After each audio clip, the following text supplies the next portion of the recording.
अस्सलामु अलैकुम वरहमतुल्लाहि वबरकातुहू। नहमदुहु व नुसल्ली अला रसूलिहिल करीम, अम्मा बाद। फ़अऊज़ु बिल्लाहि मिनश शैतानिर रजीम। बिस्मिल्लाहिर रहमानिर रहीम। रब्बि इश्रह ली सदरी व यस्सिर ली अमरी वहलुल उक़दतम मिन लिसानी यफ़क़हू क़ौली। रब्बि ज़िदनी इल्मा।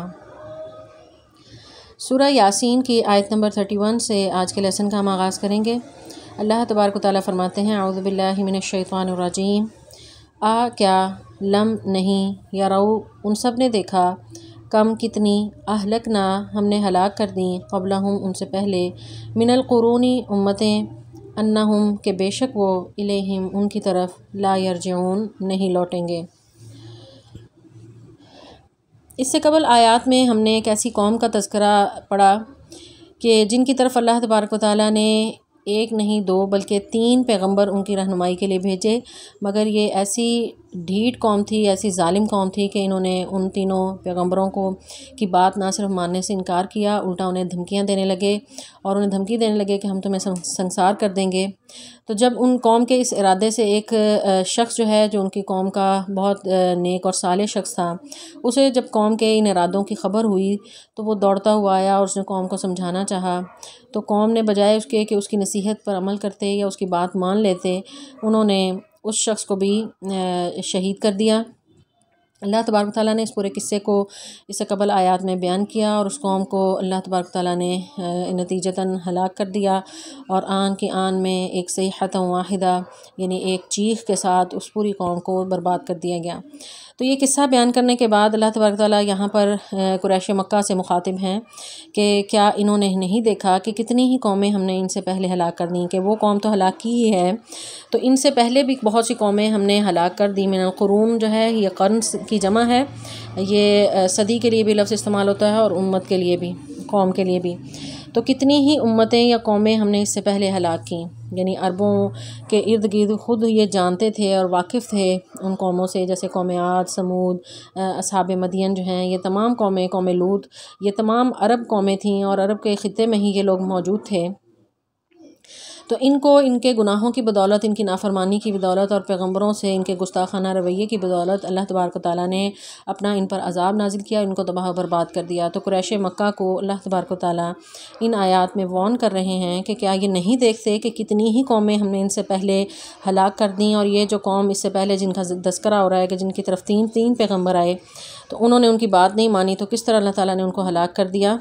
तो ये इन्हें जान लेना चाहिए, क्योंकि इनका भी रवैया रसूलुल्लाह सल्लल्लाहु अलैहि वसल्लम के साथ कोई मुख्तलिफ नहीं था। ये भी आप सल्लल्लाहु अलैहि वसल्लम का तमस्खुर उड़ाते, कुरान पाक का इनकार करते और आप पर जुल्म व सितम करते और तरह तरह से जो है वो सताया करते थे। तो इसी बात पर जो है उनके इस रवैये पर अल्लाह तबारक व तआला यहाँ इन आयात में उन्हें वार्न कर रहे हैं और माजी के इन जो किस्से हैं, इन अक़वाम के जो हालात हैं, उनको बताकर उन्हें समझा रहे हैं कि अगर इनका भी रवैया यही रहा तो इन पर भी इसी तरह अज़ाब नाजिल हो सकता है। और साथ आगे अल्लाह ताला फरमाते हैं, अन्नहुम इलैहिम ला यरजिऊन, कि वो लोग जो हैं वो नहीं लौटेंगे। कि ये मत समझें कि वो दोबारा, या वो लोग जो हलाक हो जाएं तो वो दोबारा दुनिया में आ सकते हैं। तो जो एक दफ़ा जिन पर अज़ाब अल्लाह का आ जाए तो वो पूरी की पूरी कौम जो है वो सफ़े हस्ती से मिट जाती है। तो अल्लाह तबारक व तआला यहाँ बयान फरमा रहे हैं कि मरने के बाद दोबारा जो है वो दुनिया में नहीं आएंगे। ला यरजिऊन जो है ये रजा से है, रा जीम आइन इसका रूट वर्ड है, तो यानी वो नहीं लौटेंगे। तो इसमें आयत के इस टुकड़े से हिंदुओं का जो एक अकीदा है और कि दीगर मज़ाहिब में भी ये अकीदा है कि मरने के बाद इंसान जो है दोबारा किसी नई शक्ल में दुनिया में आ जाता है। तो अल्लाह तबारक व तआला यहाँ पर उस अकीदे का भी रद्द कर रहे हैं। इस अकीदे को अकीदा तनासुख या वगौन कहते हैं कि इंसान मर जाए तो वो कई नए रूप में या नए जन्म में दुनिया में जो है वो वापस आता है। ये हिंदुओं का अकीदा है। तो अल्लाह तबारक व तआला उस अकीदे का यहाँ पर रद्द कर रहे हैं कि अन्नहुम इलैहिम ला यरजिऊन, कि वो इस दुनिया में दोबारा नहीं लौटेंगे। तो जहाँ तक आखिरत का मामला है तो वहाँ तो अल्लाह ताला ने उन्हें दोबारा उठाना है और फिर उनका हिसाब किताब होगा और उनके अमाल के मुताबिक उनके साथ जो है वो बर्ताव किया जाएगा। आगे अल्लाह ताला फरमाते हैं, व इन और नहीं, कुल्लुन कोई भी, लम्मा मगर जमीउन सब के सब लदैना हमारे पास मुहज़रून सब हाज़िर किए जाएंगे। तो ये सब के सब जो इससे पहले गुज़र गए और जो इससे पहले कौम नाफरमानी की बदौलत हलाक हुई और जो उसके बाद हैं या जो आइंदा होंगे, वो सब के सब अल्लाह के पास इकट्ठे हाज़िर किए जाएंगे। यानी वो चाहें या ना चाहें, अपने ख़्याल में वो जितने बड़े बनते हों, लेकिन अल्लाह के पास वो सब के सब इकट्ठे, जैसे मुजरिम इकट्ठे पेश किए जाते हैं, तो इन मुजरिमों को अल्लाह के यहाँ अल्लाह के दरबार में इकट्ठा पेश किया जाएगा और इकट्ठा हाज़िर किया जाएगा। व आयतुन और निशानी है लहुम उनके लिए अल-अर्ज़ु ज़मीन में, अलमैततु मुर्दा, अहयैनाहा हमने उसे ज़िंदा कर दिया, व अखरजना और हमने निकाला, मिनहा इससे, हब्बन दाना, फ़मिनहु तो इसमें से, याकुलून वो सब खाते हैं। तो मुशरिकीन मक्का चूँकि आखिरत के मुनकर थे और मरने के बाद दोबारा ज़िंदगी पर वो यकीन नहीं रखते थे, तो अल्लाह तबारक व तआला ने उन्हें कुछ निशानियाँ यहाँ अगली आयत में बयान की हैं कि उनके लिए निशानियाँ हैं। अगर ये गौर व फिक्र करें और ये देखें, अपने इर्द गिर्द अपना मुशाहिदा करें, तो इन्हें इन निशानियों से समझ आ जाएगी कि अल्लाह के लिए कोई मुश्किल नहीं है कि मरने के बाद इंसान को दोबारा ज़िंदा कर दे। वो जो पहली बार पैदा करता है, पहली बार पैदा करना ज़्यादा मुश्किल होता है, तो जो पहली बार पैदा करता है उसके लिए दोबारा पैदा करना कोई मुश्किल नहीं है। तो इसमें सबसे पहली निशानी ज़मीन की अल्लाह ताला ने उनके सामने रखी है, हमारे सामने रखी है कि ज़मीन जो है वो मुर्दा थी, बिल्कुल बंजर जो ज़मीन है, जिसके ऊपर कोई पानी ना हो, कोई सब्ज़ा ना हो, कुछ उस पर मेहनत ना की हो, तो वो एक चटियल मैदान होता है, तो एक मुर्दे की तरह होता है। लेकिन जब उस पर मेहनत की जाए, उसको खोदा जाए और उसमें कोई बीज डाला जाए और फिर उसको पानी दिया जाए और आबो हवा साजगार हो, तो वो बीज जो है वो एक तनावर पौधा बन जाता है और उस पर अल्लाह तबारक तआला फिर फल भी उगा देते हैं। तो यहाँ हब्बा का जिक्र है, तो हब्बा जो है यानी दाने को कहते हैं, कोई भी अनाज इससे मुराद है। तो अल्लाह तबारक तआला यहाँ पर ये बयान फरमा रहे हैं, ये दलील दे रहे हैं कि जिस तरह एक मुर्दा ज़मीन जो बिल्कुल बंजर और बेआबाद होती है, उसको अल्लाह तबारक तआला जो है यानी पानी उसमें नाजिल करके और फिर उसमें जो है वो एक बिल्कुल बेजान बीज होता है, उससे एक बिल्कुल फलती फूलती हुई लहलहाती हुई फसल उगा देते हैं। तो इसी तरह अल्लाह के लिए कोई मुश्किल नहीं कि जो शख्स मर के ज़मीन में चला जाता है तो ज़मीन का वो हिस्सा हो जाता है, तो उसी को भी दोबारा जो है वो उठाना उसके लिए कोई मुश्किल नहीं है। तो हब्बा का जिक्र है यानी दाना अनाज, फ़मिनहु याकुलून तो उसमें से खाते भी हैं। वजअलना और हमने बनाए फ़ीहा इसमें, जन्नात इन बागात, मिन नखील खजूरों से, व आनाब और अंगूरों से, व फज्जरना और हमने फाड़ निकाले, फ़ीहा इनमें, मिनल उयून चश्मे। यहाँ पर नखील का लफ्ज़ आया है। नखील नखलुन की जमा है, खजूर को कहते हैं, यानी पूरा का पूरा खजूर का पौधा इससे मुराद है। वैसे खजूर खाली जो उसका फल हम खाते हैं उसे तमरुन कहते हैं।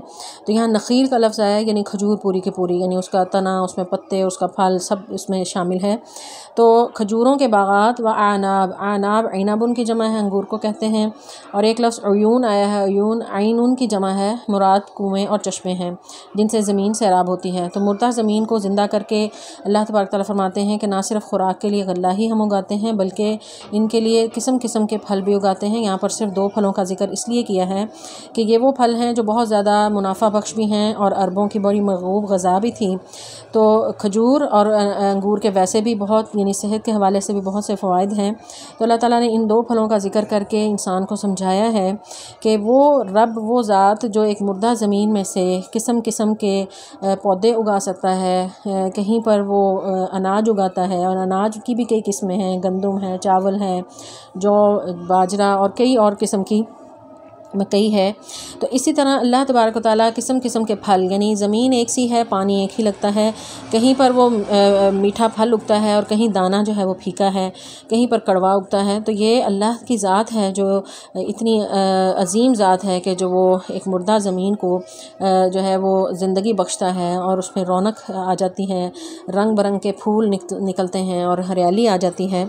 तो इसी तरह उसके लिए तो कोई मुश्किल नहीं दोबारा ज़िंदा करना। तो यहाँ पर अल्लाह तबारक व तआला हयात बादल ममात यानी मरने के बाद दोबारा उठने का इनकारी लोगों को ये दलाइल दे रहे हैं ज़मीन से और उसमें होने वाली पैदावार से।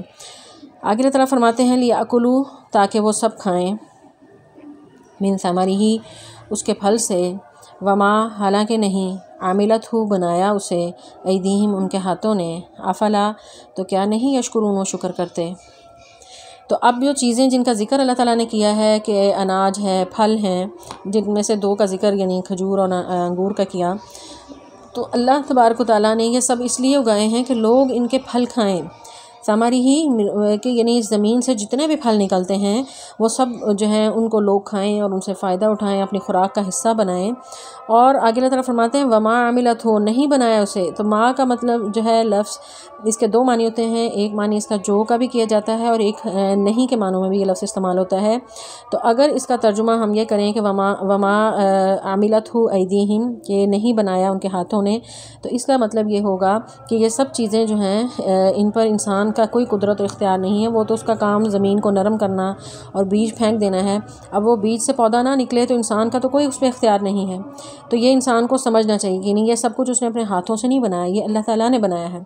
तो एक तो ये बात इसमें समझ आ रही। और दूसरा, अगर इसका तर्जुमा माँ का जो करें तो फिर तर्जुमा यूँ होगा और जो बनाया उसने अपने हाथों से, यानी इंसान ने ये जो अपने हाथों से लगाया है तो इसको लगाने के बाद वो जानता है कि इन चीज़ों को पैदा करने वाली ज़ात तो अल्लाह ही है। वो अपने हाथों से मेहनत करता है, वो सारा साजगार माहौल बनाता है, कोशिश करता है, लेकिन जब तक अल्लाह का इज़्ज़न ना हो वो बीज से पौधा नहीं बना सकता, और पौधा बन जाए तो उस पर अच्छा फल वो लगाने पर कादिर नहीं है।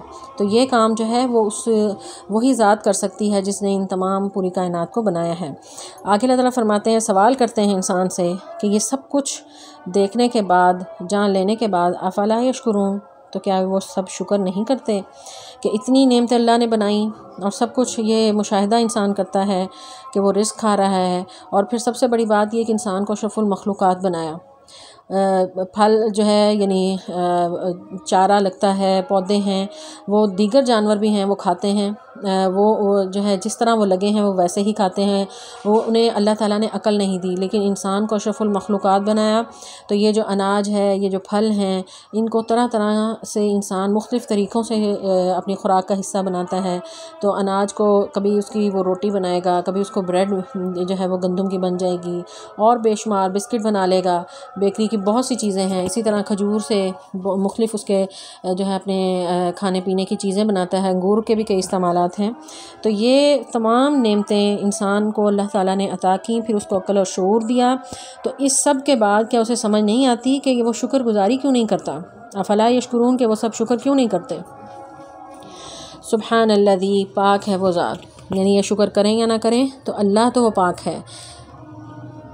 खलक़ल अज़वाज, पैदा किए उसने जोड़े, कुल्लहा, वो सब, मिम्मा, उसमें से जो, तुम भी तो उगाती है अर्ज़ ज़मीन, व मिन अनफुसिहिम, और ख़ुद उनसे, व मिम्मा, और उसमें से जो, ला यालमून, वो नहीं जानते।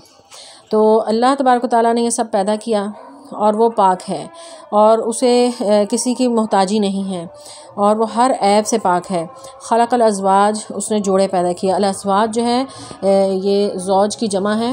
ज़ौज का लफ्ज़ जो है इसका इतलाक़ नर और मादा पर भी होता है, यानी नर के लिए मादा उसका ज़ौज है और मादा के लिए उसका नर उसका ज़ौज है। जैसे औरत के लिए उसका शोहर ज़ौज कहलाता है और शोहर के लिए उसकी बीवी ज़ौज कहलाती है।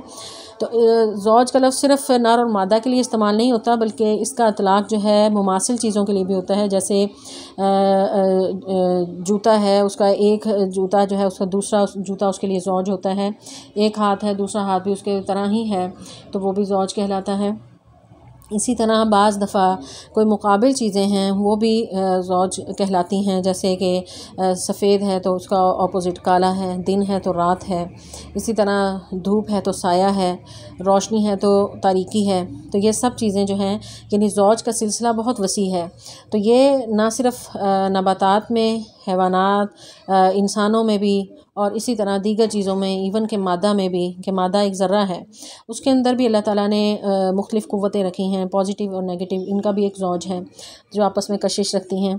तो ये अल्लाह ताला का पूरा निज़ाम है। कुरान पाक में एक जगह अल्लाह ताला फरमाते हैं, व मिन कुल्लि शैइन खलक़ना ज़ौजैन, कि हमने हर चीज़ से दो किस्में बनाई, यानी हर चीज़ को अल्लाह ताला ने दो दो किस्में उसकी बनाई हैं। तो उसी का ज़िक्र अल्लाह ताला यहाँ पर कर रहे हैं कि वो पाक है वो ज़ात जिसने ये ज़ौज बनाए, ये जोड़े बनाए, लेकिन वो ख़ुद उससे पाक है, उसका कोई जोड़ा नहीं है। यहाँ पर यानी सुबहान अल्लज़ी का लफ्ज़ अल्लाह ताला ने आयत की इब्तिदा में इसीलिए इस्तेमाल किया, बताना ये मकसद है कि उसने हर चीज़ का तो जोड़ा बनाया है। कोई उसका यानी नर और मादा के लिए है, कोई मुकाबिल है, कोई मुमासिल है, लेकिन अल्लाह तबारक तबारक व तआला हर किस्म के ज़ौज से वो पाक है और वो जो है ना उसके कोई मुकाबले में कोई है, ना उसके मुमासिल कोई चीज़ है, यानी उस जैसा भी कोई नहीं और उसके मुकाबले में भी कोई नहीं है।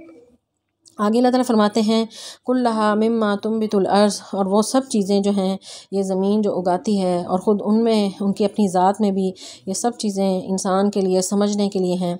व मिम्मा ला यालमून, और बहुत सी चीज़ें ऐसी हैं कि जिनको वो नहीं जानते। यानी इसमें जो ज़ौज का ज़िक्र है उसका बताया अल्लाह ताला ने कि कुल्लहा मिम्मा तुम्बितुल अर्ज़, जो ज़मीन उगाती है यानी नबातात में से जो ज़ौज हैं, व मिन अनफुसिहिम, और ख़ुद इंसानों में से भी जोड़े हैं, और व मिम्मा ला यालमून, वो जो इंसान नहीं जानता यानी उसमें वो तमाम चीज़ें आ जाएंगी जिनका कुछ जिक्र हमने किया, और बहुत सी ऐसी हैं जिनके बारे में अभी तक इंसान ने तहकीक नहीं की और इंसान जानता भी नहीं है।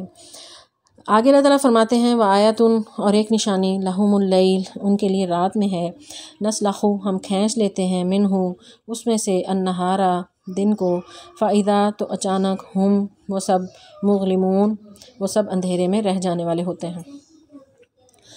तो पहले अल्लाह तबारक व तआला ने ज़मीन की निशानी बयान फरमाई, आयतुल लहुमुल अर्ज़, अल्लाह ताला ने फरमाया कि ज़मीन में उनके लिए निशानी है कि मुर्दा ज़मीन थी, अल्लाह ताला ने कैसे अहयनाहा, हमने उसको ज़िंदा कर दिया, और फिर उसमें से दाना निकल आए, फिर उसमें से बागात निकल आए, फिर उसमें से फल निकल आए। इंसान जो है, इंसान के लिए बेशुमार नेमतें हैं। फिर दूसरी जो है एक निशानी अल्लाह ने ये बताई कि उसने जोड़े बनाए, हर चीज़ का जोड़ा है लेकिन वो उन सब से पाक है, सुबहानल्लाज़ी, वो पाक है। फिर अगली निशानी अल्लाह ताला ने यानी ज़मीन की निशानियाँ बताने के बाद अब आसमान की तरफ के तुम देखो ज़रा, यानी दिन और रात को देखो तुम, और किस तरह जो है यानी रात का अंधेरा होता है और उसके ऊपर फिर अचानक से दिन की रोशनी छा जाती है और वो रात के अंधेरे को यकायक ख़त्म कर देती है। तो और फिर अल्लाह ताला फरमाते हैं कि नस्लुखु मिन्हुन नहार, फिर हम दिन को जब उसके ऊपर से खींच लेते हैं यानी, और फिर दोबारा रात हो जाती है, फ़ायदा हम मुस्लिमून, फिर अंधेरे में रह जाते हैं। तो नस्लखु का लफ्ज़ जो है सीन लाम खा, इसका रूट वर्ड है सलखा, यानी सलखा कहते हैं अरबी में बकरी की खाल को उतारना, यानी कोई चीज़ जो है किसी चीज़ के ऊपर ऐसी लिपटी हुई को नीचे वाली चीज़ को छुपाया और फिर उसको जब खींच लिया जाता है और निचली चीज़ जो है वो बिल्कुल नंगी हो जाती है, उसको कहते हैं सलखा। तो नस्लखु, हम खींच लेते हैं, तो यानी रात है उसके ऊपर दिन की चादर आ गई और फिर उसके बाद वो दिन की चादर को खींच लिया जाए तो दोबारा वो अंधेरे में रह जाते हैं। तो इसी को ज़िक्र अल्लाह ताला ने यहाँ पर फरमाया है कि इंसान इस पर क्यों नहीं गौर करता कि रोज़ाना उनके सामने दिन होता है और फिर रात होती है। तो ये निशानियाँ जो हैं अल्लाह तबारक व तआला ने इंसानों के लिए कि वो इसमें गौर व फ़िक्र करें, समझें और उससे पहचानें अपने रब को, जानें कि वो कितनी बड़ी क़ुव्वत और कुदरत रखने वाला है और कैसा एक निज़ाम पूरी कायनात का चला रहा है। तो तौहीद की दलाइल जो है अल्लाह ताला यहाँ पर दे रहे हैं। आगे अल्लाह तबारक व तआला अजराम फ़ल्की से भी अपनी कुदरत की निशानियाँ बता रहे हैं। वश्शम्सु, और सूरज, तजरी, चल रहा है, लिमुस्तक़र्रिन लहा, अपने मुक़र्रर रास्ते पर, ज़ालिका, ये तक़दीर व अंदाज़ा है, अल अज़ीज़, खूब नहायत गालिब, अल अलीम, खूब जानने वाले का। तो सूरज जो है ये भी अल्लाह की कुदरत की बड़ी बड़ी निशानियों में से एक निशानी है और अल्लाह तबारक व तआला उसका ज़िक्र करने के बाद फरमा रहे हैं कि सूरज जो है लिमुस्तक़र्रिन लहा, अपने मुक़र्रर रास्ते पर चल रहा है और उसको यानी वो लाखों करोड़ों अरबों सालों से वो मशरिक़ से ही तुलू हो रहा है और मग़रिब की तरफ ग़ुरूब होता है। रोज़ाना उसका यही सर्कल चल रहा है, कहीं पर दिन है और कहीं दुनिया में रात है। तो ये एक निज़ाम अल्लाह ताला ने उसका जो मुतय्यन किया है, जो उसके रास्ते मुकर्रर किए हैं, वो अपने रास्तों से हटता नहीं है, वो उसी के मुताबिक वो चला जाता है और चलता ही चला जा रहा है। और अल्लाह तबारक व तआला ने उसका जो निज़ाम बनाया है वो उसके बिल्कुल मुखालिफ नहीं करता। तो ये इतनी बड़ी मखलूक सूरज जो अल्लाह तबारक तआला ने जिसको तख्लीक किया वो अल्लाह के हुक्म की सरताबी नहीं करती, तो इंसान जो उसके मुकाबले में किस कदर छोटा है तो वो उसकी कैसे ज़रूरत होती है कि वो अल्लाह का हुक्म ना माने। तो एक तो ये पैगाम है इस आयत में, और दूसरा पैगाम अल्लाह तबारक तआला ने ये दिया है कि जिस तरह सूरज रोज़ाना तुलू होता है और उसके बाद वो ग़ुरूब होता है, तो ग़ुरूब उसकी दर हकीकत मौत की अलामत है कि जिस तरह तुलू होता है तो वो ज़िंदगी है, जब वो ग़ुरूब हो जाता है गायब हो जाता है। तो इतनी बड़ी मखलूक, इतनी बड़ी क्रिएशन अल्लाह ताला की, वो जब वो उस पर ये ज़वाल आ जाता है और वो ग़ुरूब हो जाता है तो इंसान अपने आप को क्या समझता है। तो अल्लाह तबारक व तआला ने ये जो निज़ाम कायनात का बनाया है इसमें इंसान के लिए लेसन है कि जिस तरह सूरज ग़ुरूब होता है, फिर तुलू होता है और फिर अगले दिन फिर ग़ुरूब हो जाता है, तो इसी तरह इंसान जो है दुनिया में है, फिर कभी उसने मरना है और मरने के बाद फिर उसने दोबारा उठना है। आगे अल्लाह ताला फरमाते हैं वल्क़मरा और चाँद क़द्दरनाहु हमने मुकर्रर कर दी मनासिला उसकी मंजिलें हत्ता यहाँ तक के आदा वो दोबारा हो जाता है कल उर्जूनी खजूर की टेढ़ी टहनी की तरह अलक़दीम पुरानी। कल अर्जुन जो है ये आइन रा जीम इसका रूट वर्ड है। अल-इराज कहते हैं किसी चीज़ के टेढ़े होने को। तो खजूर के गुच्छे को जब उतारते हैं तो उसमें कभी देखें तो उसमें टेढ़ी डंडियाँ होती हैं जिनके साथ खजूरें लगी होती हैं, यानी वो छोटी छोटी डंडियाँ जिनके साथ खजूरें लगी हैं और वो बिल्कुल टेढ़ी होती हैं और वो इकट्ठी कनेक्ट होकर वो एक बड़ा सा गुच्छा बनता है। तो अगर वो उन टेढ़ी डंडियों को देखें तो अल्लाह तबारक तआला ने उन टेढ़ी डंडियों के साथ चाँद की शेप को मिसाल दी है और समझाया है कि जिस तरह खजूर की वो टेढ़ी टहनी होती है अलकदीम पुरानी होकर वो मज़ीद लकड़ी अगर तोड़ें तो ताज़ा हो तो बिल्कुल सीधी होती है, लेकिन आहिस्ता आहिस्ता जैसे जैसे वो सूखती है तो वो उसकी शेप जो है वो कर्व शेप में होना शुरू हो जाती है। तो चाँद की शेप भी ऐसी होती है। तो यहाँ अल्लाह ताला ने बतौर तमसील जो है कल अर्जुन अलक़दीम का लफ्ज़ इस्तेमाल किया है कि जिस तरह खजूर की टहनी जो है वो पुरानी होकर टेढ़ी हो जाती है तो चाँद को भी अल्लाह ताला ने ऐसे ही बनाया है कि वो शुरू के दिनों में ऐसा होता है। तो यहाँ पर चाँद की शेप का भी ज़िक्र किया, साथ उसकी मनाजिल का भी ज़िक्र किया क़द्दरनाहु मनाजिला कि हमने उसकी मंजिलें मुकर्रर की। जिस तरह सूरज की भी रास्ते मुकर्रर किए हैं तजरील मुस्तक़र्रिल लहा का अल्लाह ने ज़िक्र किया कि वो अपने मुकर्रर रास्ते पर चल रहा है, तो इसी तरह चाँद की भी मंजिलें हैं और वो अपनी मंजिलों के मुताबिक जो है वो सफ़र कर रहा है। तो चाँद का सर्कल जो है यानी एक महीने में वो अपना पूरा सर्कल पूरा करता है और वो जो है उसकी 28 मंजिलें हैं जिसमें वो मुख्तलिफ़ यानी शेप में वो आता है। शुरू में वो बिल्कुल यानी खजूर की टेढ़ी टहनी की तरह है, आहिस्ता आहिस्ता वो बड़ा होता जाता है, यानी शुरू का चाँद हलाल कहलाता है और आहिस्ता आहिस्ता वो जब बड़ा बिल्कुल गोल हो जाता है तो वो चाँद जो है मुकम्मल चाँद होता है और वो रोशन होता है, वो बदर कहते हैं। तो फिर उसके बाद फिर घटना शुरू हो जाता है, यहाँ तक कि घटते घटते 28वीं रात को दोबारा वो पहली हालत में पलट जाता है, वही कल अर्जुन अल-कदीम की हालत में, और फिर वो 2-3 दिन गायब रहता है और उसके बाद फिर दोबारा वो पहली हालत में आके तो चाँद का भी ये घटना बढ़ना और तुलू गुरूब या सिलसिला उसका जारी रहता है। तो इसमें भी इंसानों के लिए निशानियां हैं कि जिस तरह चाँद जो है उसकी हैयत बदलती रहती है तो इंसान की भी ज़िंदगी में उस पर भी इसी तरह कभी वो छोटा है और आहिस्ता आहिस्ता वो बड़ा होना शुरू होता है, फिर उसके बाद बुढ़ापा उस पर छाना शुरू हो जाता है और फिर उसका जो है वो ज़वाल है और फिर ज़िंदगी ख़त्म हो जाती है। तो जिस तरह चाँद जो है वो ग़ुरूब होने के बाद दोबारा फिर तुलू होता है, तो इसी तरह जो लोग मर जाते हैं मरने के बाद अल्लाह ताला ने दोबारा उनको भी ज़िंदा करना है। तो इतनी बड़ी बड़ी क्रिएशंस का जो है वो तुलू ग़ुरूब और उनकी मनाजिल और उनके सफ़र को बताकर अल्लाह ताला दर हकीकत इंसान को ये पैगाम दे रहे हैं कि उनके अंदर ये सिस्टम चल रहा है तो तुम्हारा निज़ाम भी अल्लाह के लिए चलाना कोई मुश्किल नहीं है। मरने के बाद दोबारा तुम्हें ज़िंदा करना कोई अल्लाह के लिए मुश्किल नहीं है। आगे अल्लाह ताला फरमाते हैं कि लशम्सु यंबगी नहीं सूरज के यंबगी के लायक लहा उसके लिए अंतुद्रिका के वो जा पकड़े अलक़मरा चाँद को वलल्लैलु और ना रात साबिक़ु पहल करने वाली है नहार दिन से वकुल्लुन और वो सब फ़ी फ़लकिन मदार में यसबहून सब के सब तैरते फिरते हैं। तो अल्लाह तबारक यसबहून जो है सबह यसबहू से है, सीन बा और हा इसका रूट वर्ड है, इसका मानी है तैरना। तो जिस तरह यानी कोई चीज़ तैरती है तो बड़ी फ्रीक्वेंटली तैरती है, तो अल्लाह तबारक व तआला ने सूरज और चाँद की मूवमेंट को तैरने से तशबीह दी है। चलना भी कहा जा सकता था, लेकिन चलने में जैसे एक इंसान अगर खुश्की के रास्ते पे चल रहा है तो कहीं पर कोई गड़ा आ जाएगा, कहीं पर उसको कोई बुलंदी आ जाएगी, तो उस तरह स्मूथली इंसान नहीं चलता।